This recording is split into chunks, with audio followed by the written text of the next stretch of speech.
What's going on with LSU, homie? Like, the future is at stake. Obviously, they fired Brian Kelly. Your governor came out, Jeff Landry, and said that we got to dive into this. Scott Woodward will. We got to dive into the video. We got to dive into this video. You have the video? Right. I don't know. I sent it on Instagram. I sent it, so it's already cut up. And a lot of people sent it to me. Monday, Breiden, on Monday, I came out and broke down like a really finite, detailed situation on their athletic director, tied in with agents, tied in with buyouts. And I don't know. I swear to God, a lot of people like AJ and them sent it to me and said, dog, this is verbatim. I don't know if he watched your show or not, so I'm not saying he did. But it sure come off like he exactly what I said on Monday. Bailey, we have the video? Let me see. Yeah, give him 34 seconds. He's working on it right now. How many? 34 seconds. He'll be in. Breiden, did you hear the governor with his with that draw, the Louisiana draw, say that shit? You know, I heard him.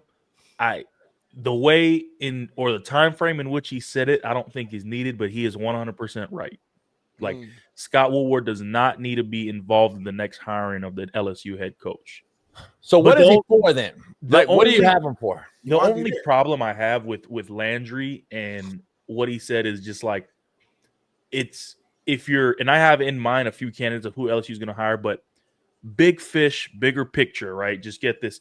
If your governor is speaking in that terms of LSU athletics and the best job in almost college football, in my opinion, do you really think it's going to gain big candidates, big fish interest to come there when the politicians, the higher ups, the people who control the money of this state, if he's saying that about the school and about the job, that's honestly going to just push people and push candidates away. That's the only issue I had with it.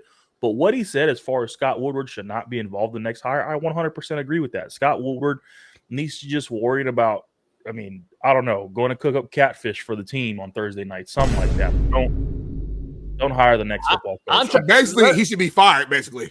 I believe he should be fired. I mean, cause if he can't help the hiring process as the AD, to JB's point, like, what is he like?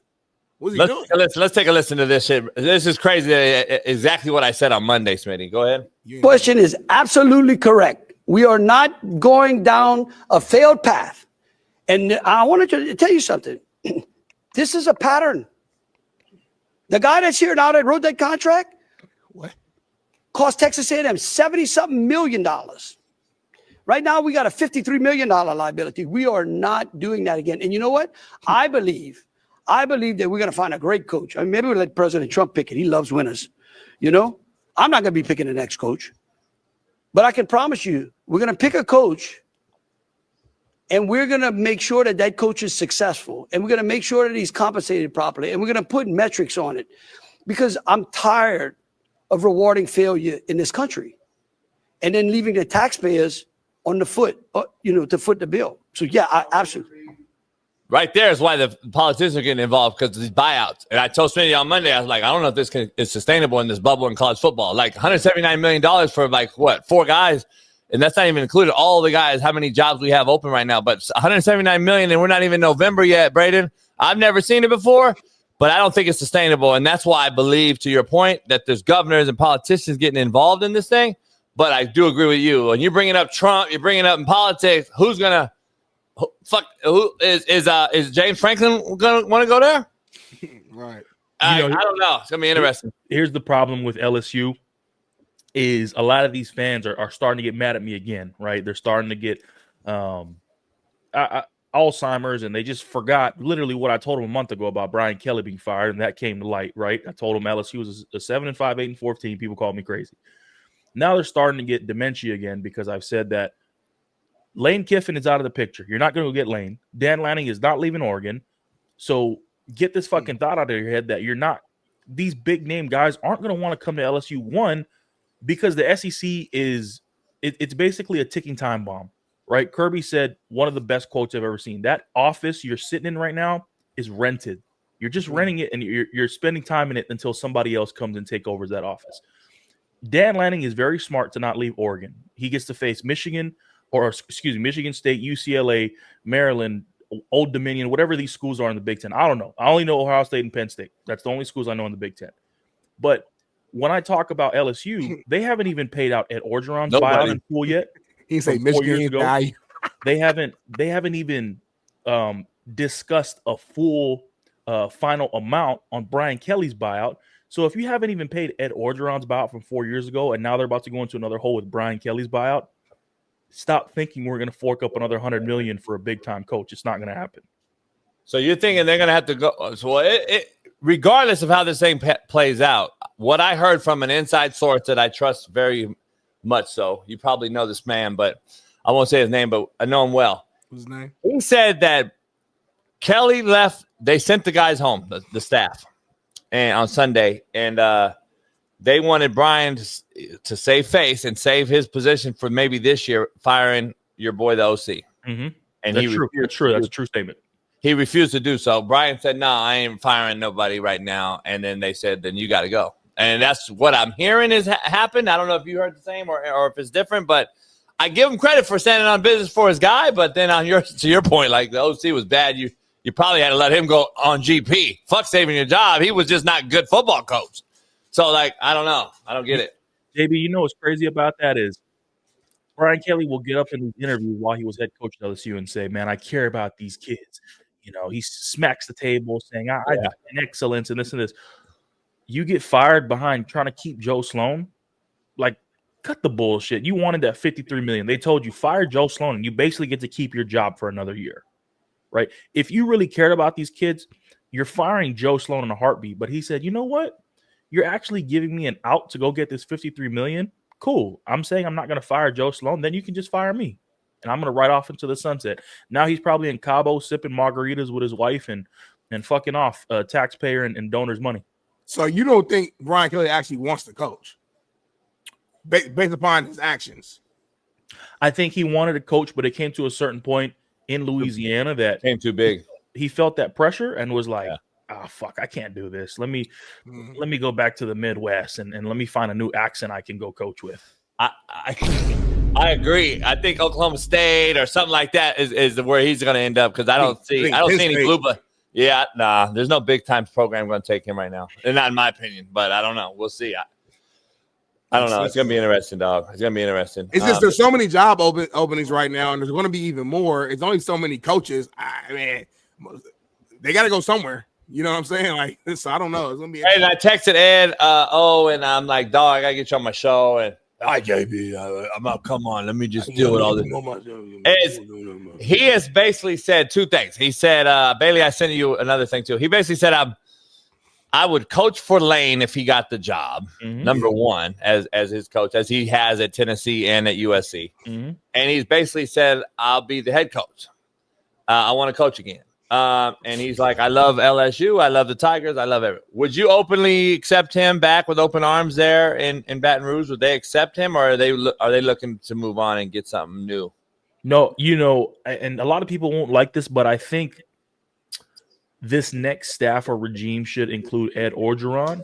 But how you include him is where it gets tricky. I would include him as like a senior analyst type position, somebody who can be in the head coach's back pocket and not just about the football side of things, but hey, if you want to go recruit, because Ed Orgeron was one of the best recruiters I've ever been around. Yep. You need him as a senior analyst to be like, hey, this is how you go get these kids from Louisiana, right? When they have home visits, I think this is the best way to approach it. Or, hey, from a practice standpoint, this is how we structured practices, not saying you have to follow suit, but this is something that worked for me. It worked for Les Miles. It worked for Sabin. These are some things. And when you have people that have won it and people that have done it and have shown and proven methods to do it, I think it's very valuable to have them in your back pocket. Yes, the times have changed. I get it. It's a new era, NIL era. You can't tell kids to shut the fuck up and go out there and hit somebody, right? It's a different type of breed. But some of the things don't change in football, running, blocking, and tackling. And a guy like Ed Orgeron, having him involved, not from an X's and O's standpoint, but from an analytical standpoint of how to go about just managing the people of Louisiana, I think is very valuable to the next hire. I'd make him if I'm really gonna whoever goes in there and really has a situation, I'd be like, man, I'm making you my recruiting coordinator, and if because that way to me he's more engaged in the program. I don't know because I think he wants to coach. I think he either wants to coach a D line or he wants to coach something. So I don't know. It's going to be very interesting. I do agree with Shaun. I think Bo Pelini would be a guy that I would reach out to, but he does have too many Ohio native, ties. So I think he's more Penn State esque than he is Louisiana. But it's going to be interesting. It's going to be very interesting on this. Let's give me your Lane Kiffin take as to why you say no. I'm right there with you. I think Lane's a Florida Gator. I've been saying it for 2 months. That's my gut. Your gut is similar, though. You're telling me that you think it's far gone past the point of no return for Lane Kiffin as a Tiger, right? Yeah. So I got facts right here, and I'll never out my sources. You guys know that, but there's only 2 jobs Lane Kiffin is going to take right now. It's the Florida job, and it's the Ole Miss head coaching extension that's going to come his way after the season. I won't reveal and go into deeper details about why he would take the Florida job, but it runs in the family, and that's all I'll say. Oh, shit. Now, I've been saying with Lane Kiffin and LSU, right? We just saw Nick Sabin get up and give a quote yesterday about why he thinks Lane Kiffin shouldn't leave. Ole Miss is willing to give this man unlimited resources. He's turned that program around into a playoff contender year in and year out with lesser talent than the LSUs, than the Floridas. They're about to make Lane Kiffin the Nick Saban of Alabama, the Kirby Smart of Georgia, and now we're about to see the Lane Kiffin of Ole Miss. He is at this point in his life where this is no longer a stepping stone job for him, right? We've always seen Lane Kiffin wanted to climb the ranks of, I want to get to the next biggest coaching job. I want to do this. At this point in his life, he is set on being at Ole Miss, pending Florida. He's not going to come to LSU or he's not going to go anywhere else. It's not a better job or a better situation for him to leave Ole Miss right now for any other school not named Florida. I've been saying it. Florida makes. I know he loves yachts. I know he loves houses on the water. I know he loves all that shit. And he going. Bitches. Listen, anyway, Brandon, let's dive in. Is Sark gonna leave Texas, go to the league because AJ and Shaun King, Little King, we call him now, and a lot of these other guys on the show think that Lane's going to Austin, and I'm like, no, he's not replacing his best friend Sark in Austin. That's my gut. I don't see it. They all think Texas is the big dog. It'll trump the LSU job if it becomes open because of the money. Do you see Sark leaving college? I do see him leaving college because of the portal and all the shit that's going on in college, but I don't know if Lane is even in the conversation. I don't see it. No, I don't see Lane in that conversation. I could see somebody by the name of Lincoln Riley possibly ditching USC if Sark does leave Texas. But as far as coaches going from college to the NFL ranks, the only two college coaches I have right now leaving college football is Steve Sarkisian and Ryan Day after Jeremiah Smith gets drafted in the first round next year. Huh? Really? I think Ryan Day leaves to the NFL. I think a lot of guys. Well, I know a lot of guys want out, and then there's some older guys though, Breiden, that want in. We'll see if Jimbo wants Florida State back again. Can we see some reunions for the first time? Jimbo to back to Florida State, Ed O to LSU. It's going to be interesting. Here's the issue. Here's an interesting take I want to ask you though. Do you see if you're LSU and you're the brass tacks there and people and if this guy Woodward ain't making the decision, you got to let him go. I don't understand. You got double master's degree. Yeah. And the president, which is an interim-based guy here, is a chancellor that's not going to be there. That's why the governor stepped in. But I'm trying to figure out why do you have fucking doctorate degrees and you hire search firms to make your hire on the campus they have no idea about? You hire a search firm in Denver to hire a coach in Baton Rouge. This is the ongoing issues I see by guys holding doctorate degrees is furthermore proving why degrees are about as good as the paper you wipe your ass with. So here's the issue I have.